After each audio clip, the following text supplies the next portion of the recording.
Welcome to the Shadow Talks. Without wasting time, let's go to the video. My fiancé and I bought our first home together in Georgia. At first, everything seemed normal, but the house on our left felt strange. Curtains always closed, lights off, and a car in the driveway. One afternoon, while carrying groceries, my fiancé whispered that someone was watching us. I looked up. A man, half hidden behind the curtain, staring straight at us. At first, he stepped back as soon as we noticed, but soon he appeared in windows throughout the week. Sometimes I saw him in his living room. Sometimes my fiancé saw him upstairs. Every time we looked, he vanished. It felt like he was always waiting for us, watching without moving. One night, around midnight, I glanced at his upstairs window. He was fully visible, staring straight at our bedroom. The moment he noticed me looking, he stepped back. The next morning, he came to our door, introduced himself as Gordon, and apologized. He said he wasn't spying and had only been placing something on the ledge. A week later, my fiancé woke me. Someone was in the yard. Looking outside, I saw a man walking slowly as if searching for something. I yelled and he rushed to the gate and slammed it shut. A few nights later, it happened again. This time, I saw his face clearly. It was Gordon. I went to confront him. He opened the door immediately, smiling, claiming he was chasing kids who jump fences, but his eyes betrayed something darker. I didn't argue and went home, unsettled. I knew we couldn't trust him, even if he seemed polite. Later, he invited us for dinner. At first, it felt harmless, but as he drank, his comments became rude and racist. He admitted going into our backyard at night. His forced smile couldn't hide the danger. We realized he was unpredictable and dangerous. By the end of dinner, he yelled that we weren't welcome in the neighborhood. We left immediately. Some neighbors were shocked, some weren't. Gordon had a history of drinking and anger. Staying next to him felt unsafe. Then the ultimate terror. A brick smashed through our downstairs window. Glass shattered everywhere.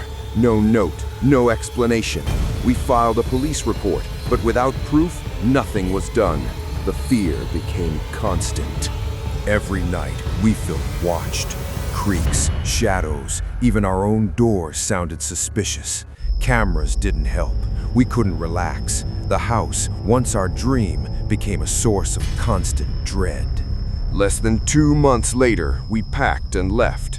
We couldn't stay near someone so full of hate, someone who had trespassed and threatened us.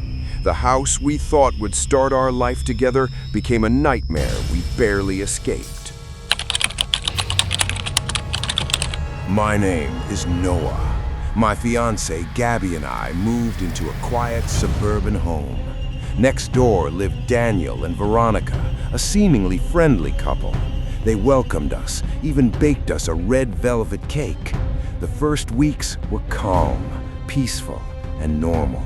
Then, one night, around 11 p.m., shouting came from their house. I saw Veronica rush out and drive away.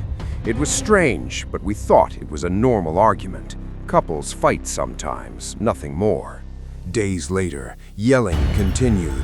Their storm door was closed, but voices echoed. Again, we ignored it. Then, Veronica's car disappeared for weeks. Daniel became nervous, avoiding us and talking quickly when approached. Something was wrong. After 3 weeks, I decided to check on Daniel. Gabby hesitated, but curiosity won. I rang the doorbell. He took nearly 3 minutes to answer, sweating and smiling unnaturally. He claimed Veronica was out of state, caring for her sick mom. His behavior felt off. Suddenly, I heard a woman scream inside the house.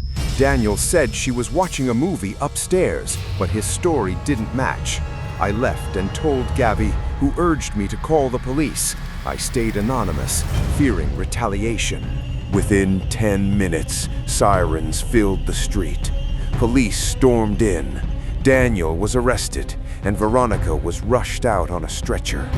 We learned Daniel had kept her locked in the basement, abused her, and even sold her car to cover it up. As Daniel was taken away, he glared at me and said, "I know it was you who snitched. You'll regret this." I froze. The words were chilling, even though he was going to prison. That threat stayed with me for nights. A few nights later, I had a vivid nightmare. Daniel appeared in my room holding a knife. He whispered, "I told you you would regret this," and lunged at me. I screamed, then woke up shaking. The dream repeated his exact words from the night of the arrest.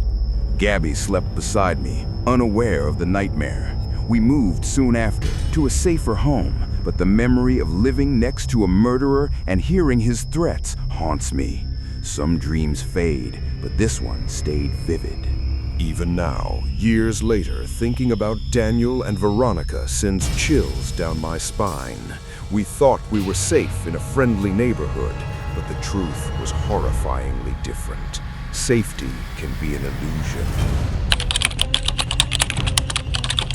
2 years ago, I rented a small duplex in Queens, New York. I never met my neighbor. My bedroom shared a thin wall with his room. At first, everything seemed normal. I worked long hours and enjoyed my own space. Then, one night, I heard a faint, high-pitched mungling from the other side of the wall. It sounded like someone talking in a fake voice. At first, I thought it was a TV or phone, but it kept happening, and I realized the voice was right next to me. 2 weeks later, I heard soft knocks at night, 2 taps near my head, then 2 more. My heart raced. It wasn't the house settling. I tried ignoring it, but each night it got worse. I started dreading being alone. Then a muffled voice came through the wall. "What are you doing in there?" I froze. He was speaking directly to me. My adrenaline spiked. I called my boyfriend, who rushed over to stay the night. For a few nights, nothing happened. I wondered if it was stress. But then the knocking returned, louder and more urgent, sometimes soft, sometimes harsh, always at night. It felt like he was right next to me. One night, fully asleep, I woke to drumming on the wall and a deep voice inside my room. "Go to sleep." It wasn't the neighbor's high-pitched voice. It was closer, right there in the dark, inches from me. I bolted out of bed, down the stairs, and ran barefoot into the street, screaming for help. A man 2 houses down saw me and offered his phone. I called the police. My heart pounded, shaking from head to toe. Police searched my duplex. The front door was wide open, no signs of forced entry, no one inside. They knocked on the neighbor's door, but no answer. Packages and a car were there, but no human response.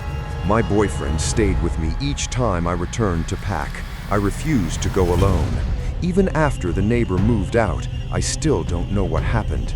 Was someone really inside, or was it stress making me imagine it?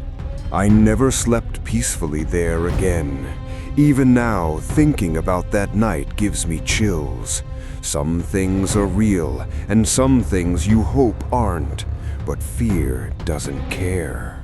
If you like this video, don't forget to subscribe my channel.